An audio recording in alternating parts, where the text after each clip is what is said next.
अस्सलाम वालेकुम व्यूवर्स, उम्मीद करता हूँ कि आप खैरियत से होंगे। तो व्यूवर्स, आज हम बात करेंगे कोबरा 150 mg या ब्लैक कोबरा 150 के बारे में।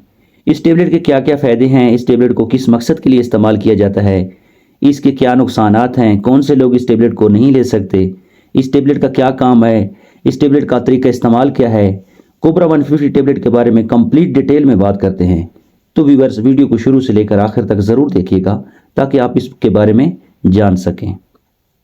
कोबरा 150 का जेनेरिक नेम जो है वो है सल्डेनाफिल। ये टेबलेट पाकिस्तान में गैर कानूनी है। ये टेबलेट इंडिया से ली जाती है।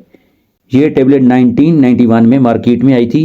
इस टेबलेट का जो सबसे पहले इस्तेमाल किया गया था वो पल्मोनरी हाइपरटेंशन में इस्तेमाल में लाई गई थी, लेकिन वक्त के साथ साथ बेनिफिट देखते हुए इस टेबलेट को इरेक्टाइल डिस्फंक्शन में भी इस्तेमाल किया जाने लगा। जिन लोगों की उज़्व तनासल में कोई ख़ास सख्ती नहीं होती थी, सेक्स टाइमिंग कम हो, पेनिस कमज़ोर हो, नफ्स की कमज़ोरी और सेक्स टाइमिंग को बढ़ाने के लिए ये टेबलेट इस्तेमाल की जाने लगी। लेकिन जितनी भी सेक्स टाइमिंग को बढ़ाने वाली टेबलेट होती हैं उनका काम ये होता है कि ब्लड सर्कुलेशन को बढ़ा देती हैं। पेनिस में सख्ती क्यों नहीं होती या सेक्स टाइमिंग कम क्यों होती है? इसलिए नहीं होती क्योंकि हमारे पेनिस में ब्लड सर्कुलेशन कम हो रही होती है पेनिस की तरफ। टाइमिंग वाली टेबलेट खाने से पेनिस को ब्लड सर्कुलेशन पूरी मिलना शुरू हो जाती है। तो जब पेनिस को ब्लड सर्कुलेशन पूरी मिलती है और खून की रफ्तार तेज़ हो जाती है, खून का बहाव तेज़ हो जाता है पेनिस की तरफ, तो सेक्स टाइमिंग बढ़ जाती है और उस खास में सख्ती आ जाती है। और सेक्स टाइमिंग वाली टेबलेट में एक गैस पाया जाता है जिसे नाइट्रो ऑक्साइड गैस कहते हैं, और ये गैस हमारे जिस्म में तब तक रहता है जिस टाइम तक बंदा डिस्चार्ज नहीं होता।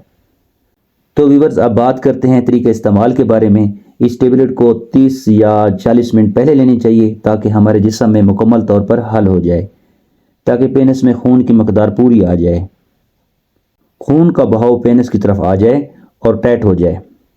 इस टेबलेट को दूध से भी ले सकते हैं और पानी से भी ले सकते हैं। खाली पेट लेने से ये टेबलेट जल्दी हल हो जाती है। खाना खाकर अगर लेंगे तो ये टेबलेट लेट हल होती है। ये टेबलेट 1 टाइम 1 लेनी होती है क्योंकि इसके ओवरडोज लेने से बहुत से साइड इफेक्ट हो सकते हैं, बंदे की मौत भी वाक़ई हो सकती है।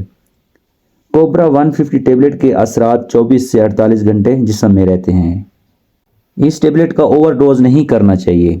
तो व्यूवर्स, अब बात करते हैं जो लोग इस टेबलेट को यूज़ नहीं कर सकते, कॉन्ट्राइंडिकेशन के बारे में। किडनी के मरीज़, जिन लोगों को गुर्दों का प्रॉब्लम होता है, वो बिल्कुल यूज़ नहीं कर सकते। इसके अलावा जिगर के मरीज़ भी इस टेबलेट को यूज़ नहीं कर सकते। जिनको बीपी का मसला है वो भी यूज़ ना करें। इस टेबलेट को काउंटर परचेज नहीं करनी चाहिए, अपने डॉक्टर की हिदायत के मुताबिक इस्तेमाल करनी चाहिए। तो व्यूवर्स, अब बात करते हैं इसके साइड इफ़ेक्ट के बारे में। इसके साइड इफ़ेक्ट 2 तरह के होते हैं, मेजर भी हो सकते हैं और माइनर भी हो सकते हैं।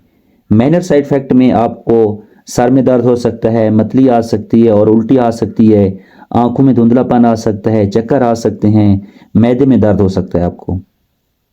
अब देखते हैं मेजर साइड इफेक्ट के बारे में। अगर आप इसका ओवरडोज करेंगे, मतलब एक टेबलेट के बजाय 2 टेबलेट इकट्ठी लेंगे, तो आपको किडनी फेलियर हो सकता है, आपको लीवर प्रॉब्लम हो सकता है और आपको हार्ट प्रॉब्लम भी हो सकता है। इस टेबलेट को रोज़ाना इस्तेमाल नहीं करना चाहिए, इमरजेंसी की सूरत में कभी कभार लेनी चाहिए। ये टेबलेट कोई मुस्तकिल इलाज नहीं है सेक्स टाइमिंग के लिए। मेडिसिन को अपने डॉक्टर की हिदायत के मुताबिक इस्तेमाल करना चाहिए। तो ये थी कुछ इन्फॉर्मेशन टेबलेट कोबरा 150 के बारे में या ब्लैक कोबरा 150 के बारे में। तो व्यूवर्स, उम्मीद करता हूँ इन्फॉर्मेशन अच्छी लगी होगी। चैनल को सब्सक्राइब करें और साथ में बेल आइकन का बटन ज़रूर दबाएं ताकि मेडिसिन या दवाइयों के रिलेटेड इन्फॉर्मेशन आप तक पहुँचती रहे। मिलते हैं नेक्स्ट वीडियो के साथ। अल्लाह हाफिज़।